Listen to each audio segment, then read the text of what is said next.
Hey guys, welcome back to TechMan. Today, let me show you how to fix you're all caught up in Instagram.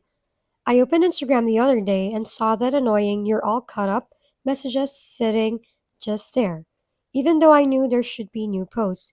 So I tried a couple of quick fixes that usually solve it.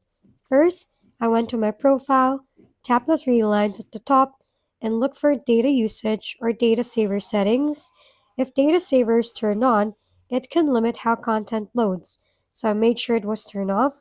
After that, I closed the app completely and gave it a quick refresh. If that doesn't fix it, I usually go a step further. On Android, I press and hold the Instagram app, tap app info, go into storage, and clear the cache, sometimes even data if needed. So now reopen the app and log back in. Also, it sounds simple, but checking your internet connection helps. Switching between Wi Fi and mobile data can refresh the feed. Once everything resets, the feed usually starts showing new posts again instead of that all caught up message. If we've been helpful, kindly give us a thumbs up and don't forget to hit the subscribe and bell button for more contents. For any questions and suggestions, comment down below.